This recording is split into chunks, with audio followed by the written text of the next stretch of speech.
Everyone, I am RC Chauhan. Welcome back to our YouTube channel B2E tutorials. तो हमने अपना second जो topic है वो स्टार्ट किया था फॉर्म्स ऑफ बिजनेस ऑर्गेनाइजेशन का।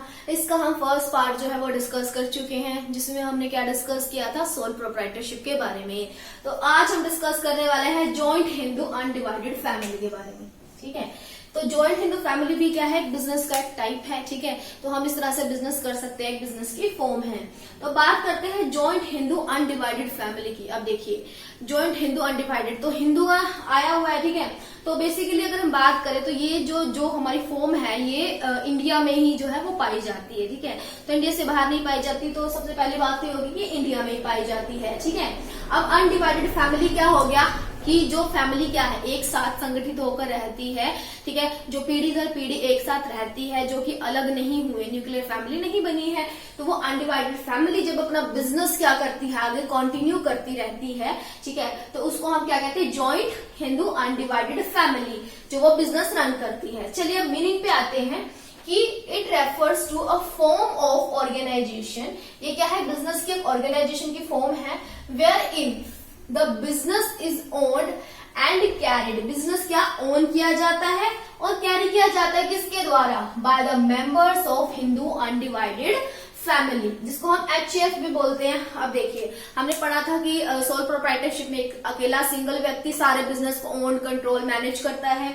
अगर हम बात करें जॉइंट हिंदू अनडिवाइडेड फैमिली की, तो इसमें क्या होता है कि जो भी पीढ़ी दर पीढ़ी, अगर लगा लो कि दादाजी हैं, उसके बाद पिताजी हैं, और उसके बाद उनके बच्चे हैं। ठीक है, इस तरह से क्या है, पीढ़ी दर पीढ़ी जो भी बिजनेस वो रन कर रहे हैं वो आगे कंटिन्यू होता रहता है। तो जितने भी मेंबर्स होते हैं फैमिली के, चाहे वो लड़का हो या लड़की हो, ठीक है, और सब मिलकर के बिजनेस को रन करते हैं, मैनेज करते हैं और कंट्रोल करते हैं। ठीक है, चलिए फिर अब बात करते हैं कि इसको कौन सा लॉ गवर्न करता है। ठीक है, अब हिंदू अनडिवाइडेड फैमिली है तो it is govern by Hindu law.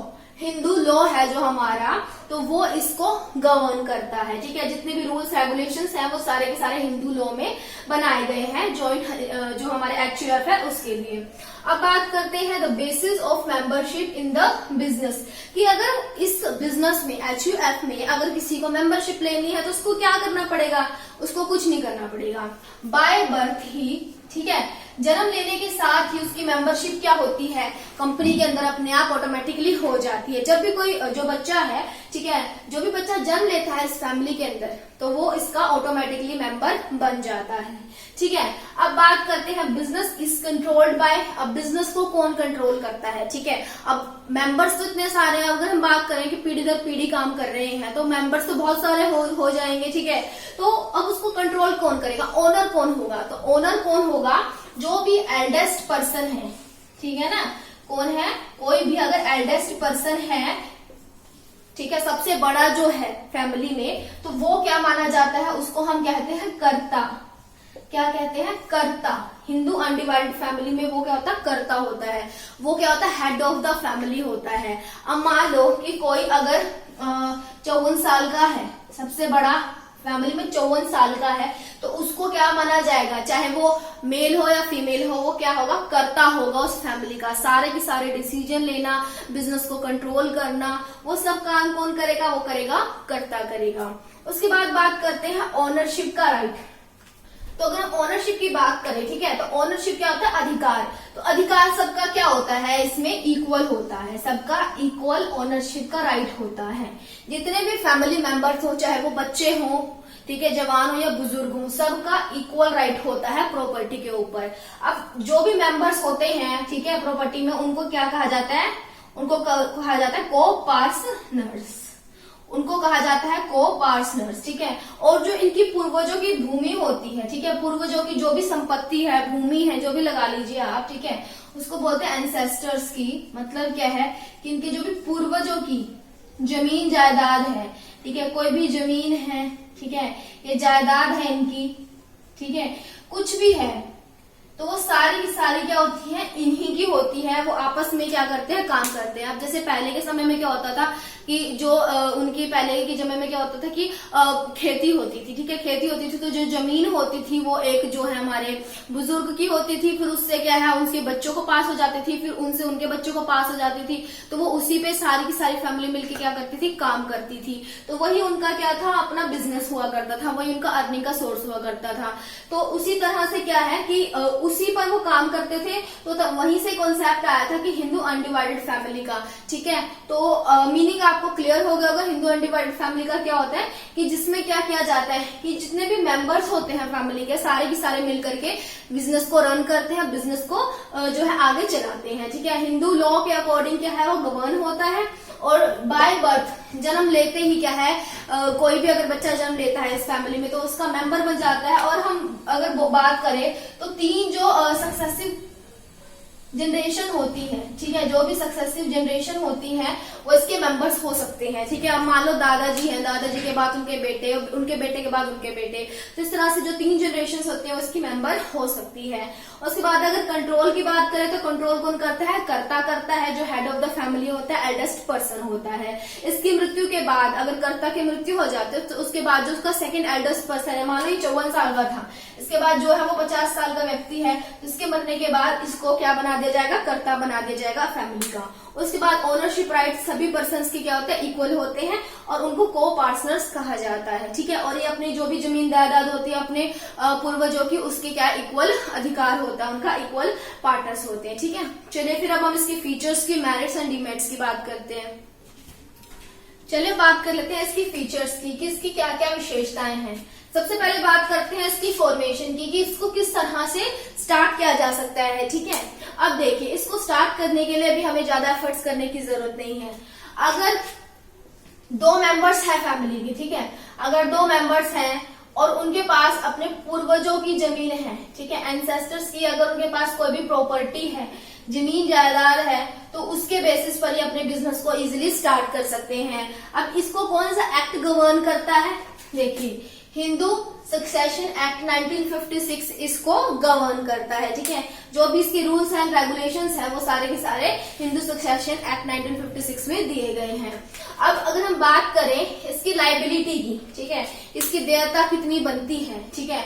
अगर देखिए लाइबिलिटी, अगर हम इसकी लाइबिलिटी की बात करें, ठीक है, अब देखिए लाइबिलिटी में क्या है कि अगर करता है, ठीक है, अगर फैमिली का करता है, ठीक है, यही सारे काम कर रहा है, सारे डिसीजन ले रहा है, सब कुछ इसका है, तो बिजनेस में जो भी नुकसान होगा, ठीक है, जो भी कुछ होगा तो फिर इसी की रिस्पॉन्सिबिलिटी बनेगी ना। तो उस बेसिस पे जो इसकी लाइबिलिटी होती है वो क्या होती है, अनलिमिटेड होती है। अनलिमिटेड का मतलब क्या हुआ, अभी हमने सोल प्रोप्राइटरशिप में इससे पहले वाली वीडियो में देखा था कि अगर बिजनेस को कोई लॉस होता है, ठीक है, अगर उसकी लाइबिलिटी बनती है तो उसको अपनी पर्सनल एसेट्स क्या होगा, इसको अपनी पर्सनल जो एसेट्स होंगी ना उसमें से इसको क्या करना पड़ेगा, उसकी पेमेंट करनी पड़ेगी अगर कोई लायबिलिटी क्रिएट होती है। कर्ता को सिर्फ अगर अदर्स मेंबर्स है जो कंपनी के अदर को पार्टनर्स हैं, ठीक है, बाकी के जो को पार्टनर्स है ना उनकी लाइबिलिटी क्या होगी, उनकी लाइबिलिटी लिमिटेड होगी, ठीक है। उनको अपनी पर्सनल एसेट्स में से कुछ नहीं देना पड़ेगा, उनका जितना भी शेयर है ना इसके अंदर बिजनेस के अंदर, तो उनको सिर्फ उनकी लाइबिलिटी उतनी बनती है। बट इसमें कर्ता की लाइबिलिटी अनलिमिटेड होती है, ठीक है, ये याद रखना, कर्ता की अनलिमिटेड होती है, को पार्टनर्स की लिमिटेड होती है, इनको कोई भी और पेमेंट नहीं करनी पड़ती अपने शेयर्स के अलावा। अब बात करते हैं कंट्रोल की। आप देखिए कंट्रोल हमने कहा था कर्ता होता है, हेड ऑफ द फैमिली होता है, सारा का सारा बिजनेस वही करता है, तो हेड ऑफ द फैमिली और कंट्रोल भी कौन करेगा, कर्ता करेगा, जो एल्डर होगा, ठीक है, एल्डेस्ट होगा। अब बात करते हैं कॉन्टिन्यूटी की। हमने पढ़ा था ना कि अगर कर्ता की बाय चांस मृत्यु हो जाती है या फिर इसको कैद हो जाती है, इम्प्रिजनमेंट हो जाती है, कुछ भी इसके साथ दुर्घटना हो जाती है, तो जो नेक्स्ट एल्डेस्ट पर्सन होता है, ठीक है, हमने बात की थी कि कोई अगर 54 साल का है, ठीक है, वो बिजनेस को रन कर रहा था, ठीक है, वो करता था, अगर उसकी मृत्यु हो जाती तो उससे जो एल्डेस्ट है, मान लो अगर वो 53 साल का भी है, ठीक है, तो वो क्या होगा, अगला कर्ता बना दिया जाएगा फैमिली का। तो बिजनेस क्या होता है, बंद नहीं होता, जैसे हमने सोल प्रोप्राइटरशिप के केस में किया था कि बिजनेस बंद हो जाता है, इसमें बिजनेस बंद नहीं होता, बिजनेस कंटिन्यू रहता है। अब बात करें माइनर मेंबर के पार्टनर हो सकता है, जी ऑफ कोर्स हो सकता है।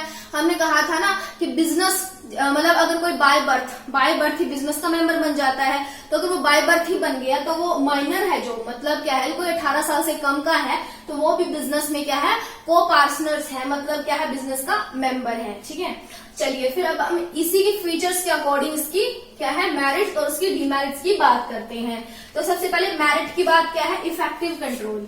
देखिए, अब एक अकेला जो करता है वो बिजनेस को मैनेज कर रहा है, ठीक है, सब कुछ कर रहा है, तो इफेक्टिव कंट्रोल रहेगा उसका। ठीक है, वो जो भी डिसीजन लेगा फैमिली मेंबर्स को, बाकी के जो को पार्टनर्स हैं उनको उसको मानना पड़ेगा। तो मैनेज खुद करेगा, इफेक्टिव कंट्रोल रहेगा उसका। ठीक है, उसके बाद क्या है, कॉन्टिन्यूड बिजनेस एग्जिस्टेंस कंटिन्यू रहेगा। अगर कर्ता की डेथ भी हो जाती है तो भी नेक्स्ट जो फैमिली मेंबर होगा उसका कर्ता बना दिया जाएगा, तो ये चलता रहेगा, कंटिन्यू रहेगा।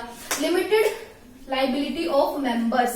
देखिए, कर्ता को छोड़ करके बाकी के जितने भी मेंबर्स हुए उनकी लाइबिलिटी क्या होगी, लिमिटेड होगी। तो ये भी इसके एक फीचर्स हैं। ठीक है, उसके बाद बात करते हैं इंक्रीज लॉयलिटी एंड कोऑपरेशन। अब फैमिली मेंबर्स सारे मिलके काम कर रहे हैं, अब फैमिली मेंबर काम कर रहे हैं तो वफादारी, लॉयलिटी, ईमानदारी तो रहेगी ही। ठीक है, अब वो आपस में लड़ेंगे नहीं तो सारा का सारा प्रॉफिट पूरी की पूरी फैमिली को ही होगा। ठीक है, तो उनके अंदर जो सहयोग की भावना होगी, जो लॉयलिटी होगी वो भी इंक्रीज रहेगी, वो भी ज्यादा रहेगी। ठीक है, तो ये थी इसकी मेरिट्स। अब डिमेरिट्स की बात कर लेते हैं। आप देखिए, लिमिटेड रिसोर्सेज। अब ये क्या करते हैं, जो अपने एंसेस्टर्स होते हैं, अपने पूर्वज होते हैं, उन्हीं की जमीन जायदाद को लेकर के बिजनेस करते हैं। ठीक है, किसी और से बाकी कोई चीज नहीं मंगवाते, नहीं लेते हैं। ठीक है, तो इनके पास इतनी ज्यादा रिसोर्सेज नहीं होते। अगर मान लो ये पार्टनरशिप करते या फिर कंपनी को ओपन करते तो इनके पास ज्यादा रिसोर्सेज होते। बट अगर ये हिंदू जो अनडिवाइडेड फैमिली को फॉलो करे तो इनके रिसोर्सेज भी कम होंगे, आगे अपने बिजनेस को एक्सपैंड भी नहीं कर पाते, तो बिजनेस भी इनका छोटे साइज का ही होता है। ठीक है, ये तो एक की डिमेरिट हो गई। उसके बाद हो जाता है अनलिमिटेड लाइबिलिटी ऑफ कर्ता।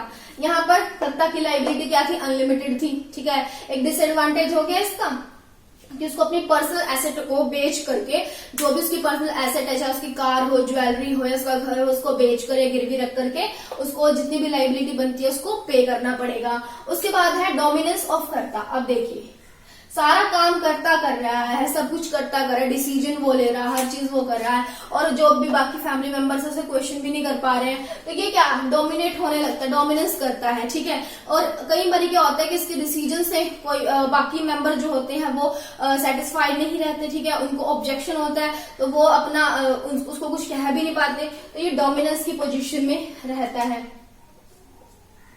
उसके बाद है लिमिटेड मैनेजरियल स्किल। अब सारा का सारा काम कर्ता कर रहा है तो जरूरी नहीं है इसके पास हर तरह की मैनेजरियल स्किल हो। ठीक है, और ये किसी को और बाहर से हायर भी नहीं कर सकते प्रोफेशनल को, तो इनके पास भी क्या होती है, स्किल्स होती है वो लिमिटेड होती है, चाहे वो सेल की हो, परचेज की हो, फाइनेंसिंग की हो, किसी भी तरह की हो, तो वो क्या होती है, लिमिटेड होती है। ठीक है, तो ये बहुत ही इजी सा टॉपिक था हिंदू अनडिवाइडेड फैमिली का। ठीक है, तो आई होप आपको क्लियर हुआ होगा। तो आज हमने डिस्कस किया हिंदू अनडिवाइडेड फैमिली क्या होती है, उसकी फीचर्स क्या है, मेरिट्स क्या है, डिमेरिट्स क्या है। तो मिलते हैं आपसे नेक्स्ट वीडियो में, डिस्कस करेंगे पार्टनरशिप के बारे में। Bye bye, take care.